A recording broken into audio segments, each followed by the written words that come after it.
ಈಗ ರಾಜ್ಯದ ಮುಖ್ಯಮಂತ್ರಿಗಳು ಕೂಡ ಈಗ ಘಟನಾ ಸ್ಥಳಕ್ಕೆ ಹೋಗಿದ್ದಾರೆ. ಕ್ವಿಕ್ ಆಗಿ ರೆಸ್ಪಾಂಡ್ ಮಾಡಿದ್ದಾರೆ. ಅವರು ಘಟನೆ ನಡೆದು ಇನ್ನೂ 1 ಗಂಟೆ ಕಳೆದಿಲ್ಲ. ಮಾನ್ಯ ಮುಖ್ಯಮಂತ್ರಿಗಳು ನೇರವಾಗಿ ಈಗ ಬೌರಿಂಗ್ ಆಸ್ಪತ್ರೆ ಬಳಿ ಹೋಗಿದ್ದಾರೆ. ಘಟನೆ ನಡೆದಂತಹ ಸ್ಥಳಕ್ಕೇನೆ ಹೋಗಿದ್ದಾರೆ. 8 ಜನ ಸಾವನ್ನಪ್ಪಿದ್ದಾರೆ ಅನ್ನುವಂತಹ ವರದಿಗಳು ಬರ್ತಾ ಇದೆ. ಮಾನ್ಯ ಮುಖ್ಯಮಂತ್ರಿಗಳು ಈಗ ಘಟನಾ ಸ್ಥಳದಲ್ಲಿದ್ದಾರೆ. ಬೌರಿಂಗ್ ಆಸ್ಪತ್ರೆಯ ಬಳಿ ಗೋಡೆ ಕುಸಿದು ಅಲ್ಲಿ ಒಟ್ಟು 8 ಜನ ಸಾವನ್ನಪ್ಪಿರುವಂಥದ್ದು. ಸ್ವತಃ ಫಸ್ಟು ಬೆಂಗಳೂರು ಕಮಿಷನರ್ ಸರ್ ಹೋದ್ರು, ಸಿಮಂತ್ ಕುಮಾರ್ ಸಿಂಗ್ ಅವರು. ಅದಾದ ನಂತರ ಈಗ ರಾಜ್ಯದ ಮುಖ್ಯಮಂತ್ರಿ ಆಗಿರುವಂತಹ ಸಿದ್ದರಾಮಯ್ಯನವರು ಕೂಡ ಘಟನಾ ಸ್ಥಳಕ್ಕೆ ಹೋಗಿದ್ದಾರೆ. ಹೋದ ತಕ್ಷಣ ಏನೋ ಆಗುತ್ತೆ ಅಂತಲ್ಲ, ಬಟ್ ಯಾಕೆ ಹಿಂಗಾಯ್ತು ಏನು ಅಂತ ರೆಸ್ಪಾಂಡ್ ಕ್ವಿಕ್ ಆಗಿ ಮಾಡಿದ್ದಾರೆ. ಅವ್ರೇನು ಹೋಗಲೇಬೇಕು ಅಂತ ಏನಿಲ್ಲ, ಆದರೆ ಘಟನೆ ನಡೆದಿರುವಂಥ ಜಾಗಗಳಿಗೆ ಹೋಗಬೇಕಾದಂತಹ ಕೆಲವು ಹತ್ತಿರದಲ್ಲೇ ಇದ್ರೆ ಹೋಗೋದು ಬೆಟ್ರು. ರೆಸ್ಪಾಂಡ್ ಮಾಡುವಂಥ ರೀತಿ ಚೆನ್ನಾಗಿದೆ. ಆ ರೀತಿಯಲ್ಲಿ ಈಗ ಹೋಗಿದ್ದಾರೆ ಮಾನ್ಯ ಮುಖ್ಯಮಂತ್ರಿಗಳು. ಕ್ವಿಕ್ ಆಗಿ ಅಲ್ಲಿ ಕೆಲಸಗಳು ಬೇಗ ಆಗುತ್ತೆ. ಶಾಸಕರು, ಮಂತ್ರಿಗಳು, ಮುಖ್ಯಮಂತ್ರಿಗಳು ಸ್ವತಃ ಹೋದಾಗ ಕೆಲಸಗಳು ಬೇಗ ಆಗುತ್ತೆ. ಆ ನಿಟ್ಟಿನಲ್ಲಿ ಈಗ ಮುಖ್ಯಮಂತ್ರಿಗಳು ಕೂಡ ಘಟನಾ ಸ್ಥಳಕ್ಕೆ ಹೋಗಿದ್ದಾರೆ. ಈಗಾಗಲೇ ಶವಾಗಾರದ ಮುಂಭಾಗದಲ್ಲಿದ್ದಂಥ ಗೋಡೆ ಕುಸಿದು ಒಟ್ಟು 8 ಜನ ಸಾವನ್ನಪ್ಪಿದ್ದಾರೆ. ಕೆಲವರನ್ನ ಗಾಯಾಳುಗಳಾಗಿರುವಂಥವ್ರನ್ನ ಚಿಕಿತ್ಸೆಯನ್ನು ಆಸ್ಪತ್ರೆ ಒಳಗಡೆ ಕೊಡ್ತಾ ಇದ್ದಾರೆ. ರಣಭೀಕರ ಮಳೆಗೆ ಆಗಿರುವಂಥ ಪರಿಸ್ಥಿತಿ ಹೇಗೆ ಅಂತಂದ್ರೆ 8 ಜನ ಸಾವನ್ನಪ್ಪಿರುವಂತಹ ವರದಿಗಳು ಬರ್ತಾ ಇರೋದು. ಆ 8 ಜನರಲ್ಲಿ ಒಂದು ಮಗು ಕೂಡ ಇದೆ ಅಂತ ಹೇಳ್ತಾ ಇದ್ದಾರೆ. ಬಹಳ ಸಂಕಟದ ಸುದ್ದಿ. ಇದನ್ನ ಓದಬೇಕಾದ್ರೆ ಬಹಳ ಕಷ್ಟ ಆಗುತ್ತೆ ಇವರೆಲ್ಲ ಹೇಳಬೇಕಾದ್ರೆ, ಯಾಕೆಂದ್ರೆ ಸಾವಿರ ಸುದ್ದಿಗಳವೆಲ್ಲ.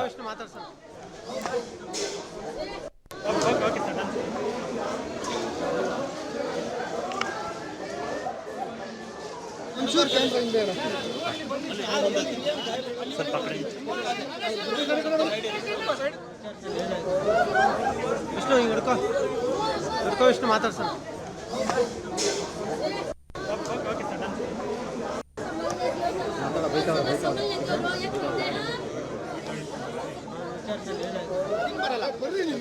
ಇಷ್ಟ ಸರ್, ಇನ್ನು ಬರಲ್ಲ.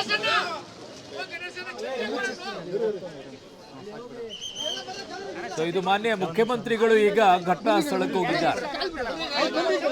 ಕರ್ಕೊಂಡು ಹೋಗ್ತಾ ಇದ್ದಾರೆ ಮುಖ್ಯಮಂತ್ರಿಗಳನ್ನ. ಎಲ್ಲಿ ಘಟನೆ ಆಯಿತು ಏನು ಅಂತೇಳಿ, ಜೊತೆಗೆ ಆಸ್ಪತ್ರೆ ಈಗಾಗಲೇ ಗಾಯಾಳುಗಳಿದ್ದಾರೆ, ಅವರನ್ನು ಕೂಡ ಈಗ ಹೋಗಿ ಭೇಟಿ ಆಗ್ತಾರೆ. ಈಗ ಸದ್ಯಕ್ಕೆ ಘಟನಾ ಸ್ಥಳದಲ್ಲಿದ್ದಾರೆ. ಯಾವ ಜಾಗದಲ್ಲಿ ಗೋಡೆ ಕುಸಿದು ಬಿದ್ದಿದೆ, ಅನಾಹುತ ಆಗಿರುವಂತಹ ಜಾಗವನ್ನು ಕೂಡ ಈಗ ನೋಡ್ತಾ ಇದ್ದಾರೆ. ಮಗದೊಂದು ಕಡೆಗೆ ಆಸ್ಪತ್ರೆಯ ಆವರಣದಲ್ಲಿ ಪಾಪ ತಮ್ಮವರನ್ನ ಕಳ್ಕೊಂಡಿರುವಂಥವರು ಕಣ್ಣೀರನ್ನು ಇಡ್ತಾ ಇದ್ದಾರೆ.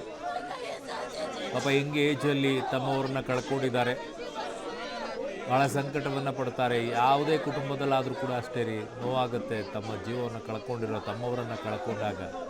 ಅದು ಏಕಾಏಕಿಯಾಗಿ ತಾವು ಮಾಡದ ತಪ್ಪಿಗೆ ಅಲ್ಲ, ಇನ್ಯಾರೋ ಮಾಡಿರುವಂಥ ತಪ್ಪಿಗೆ. ಅದು ಹಳೆಯ ಗೋಡೆ ಇದೆ, ಅದನ್ನು ತೆರವು ಮಾಡಬೇಕು ಅನ್ನುವಂಥ ಕನಿಷ್ಠ ಜ್ಞಾನ ಇಲ್ಲ. ಪಕ್ಕದಲ್ಲಿ ಹೊಸ ಕಟ್ಟಡ ಕಟ್ಟಿದ್ದಾರೆ, ಪಕ್ಕದಲ್ಲಿ ಹೊಸ ಕಾಂಪೌಂಡ್ ಕಟ್ಟಿದ್ದಾರೆ. ಇದು ಹಳೆ ಕಾಂಪೌಂಡ್ ಇದೆ, ತೆರವು ಮಾಡಬೇಕು ಅನ್ನುವಂಥದ್ದು ಯಾರಿಗೂ ಕೂಡ ಬರಲೇ ಇಲ್ವಾ? ಸ್ಥಳೀಯ ಅಧಿಕಾರಿಗೂ ಬರಲಿಲ್ಲ, ಶಾಸಕರಿಗೆ ಬರಲಿಲ್ಲ, ಯಾರಿಗೂ ಏನೂ ಇಲ್ಲ. ಅದು ಬಲಿ ತಗೊಳ್ಬೇಕಾಗಿತ್ತೇನೋ. ಅದು ಜನರ ಮೇಲೆ ಬಂದು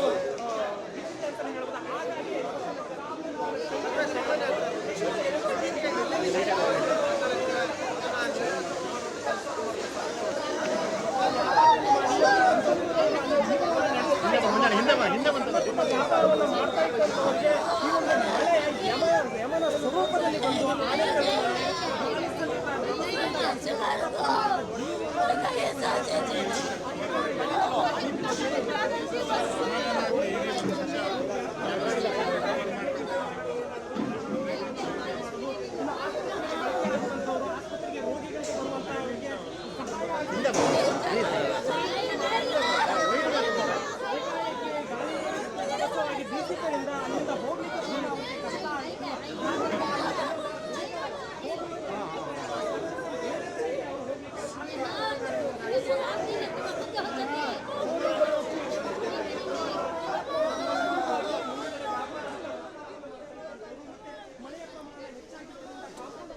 ಮಾನ್ಯ ಮುಖ್ಯಮಂತ್ರಿಗಳು ಈಗ ಘಟನಾ ಸ್ಥಳಕ್ಕೆ ಹೋಗಿದ್ದಾರೆ. ಅಲ್ಲಿ ಮಾನ್ಯ ಬೆಂಗಳೂರು ಕಮಿಷನರು ಸೀಮಂತ್ ಕುಮಾರ್ ಅವರು ಅವರಿಗೆ ಮಾಹಿತಿಯನ್ನು ಕೊಡ್ತಾ ಇದ್ದಾರೆ, ಏನಾಗಿದೆ ಏನಿಲ್ಲ ಅಂತೇಳಿ ತಿಳ್ಕೊಳ್ತಾ ಇದ್ದಾರೆ.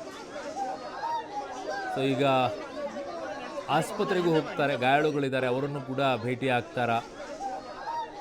ಅಲ್ಲಿ ಅನಾಹುತ ಬಹಳ ದೊಡ್ಡ ಮಟ್ಟದಲ್ಲಾಗಿದೆ. ಆರಂಭದಲ್ಲಿ ಬಂದಾಗ ಸಣ್ಣದನ್ನಿಸ್ತು, ಬಟ್ ಆಮೇಲೆ ದೊಡ್ಡದಾಗಿ ಕಾಣಿಸಿಕೊಳ್ತಾ ಇದೆ. ಮೊಟ್ಟ ಮೊದಲನೇದಾಗಿ ಪಬ್ಲಿಕ್ ಟಿವಿ ಹೇಳ್ತಾ ಇದ್ದಿದ್ದು 7 ಜನ ಅಲ್ಲಿ ಸಾವನ್ನಪ್ಪಿದ್ದಾರೆ ಅಂತ ಹೇಳಿ.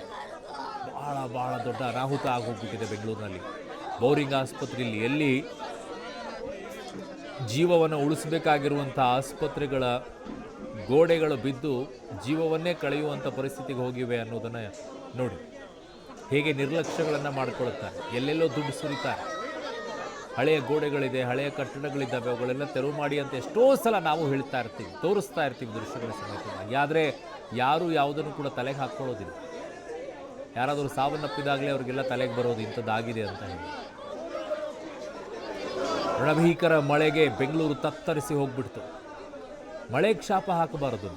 ಮಳೆ ಬೇಕು, ನೀರು ಬೇಕು. ಆದರೆ ನಮ್ಮ ಅಧಿಕಾರಿಗಳು, ಶಾಸಕರು ಮಾಡುವಂಥ ಎಡವಟ್ಟಿನ ಕೆಲಸಗಳು ಹೇಗಿರುತ್ತೆ, ಅದರ ಪರಿಣಾಮವಾಗಿ ಇಂತಹ ಅನಾಹುತಗಳಾಗುತ್ತೆ. ಯಾರು ಜವಾಬ್ದಾರಿ ಇದಕ್ಕೆ?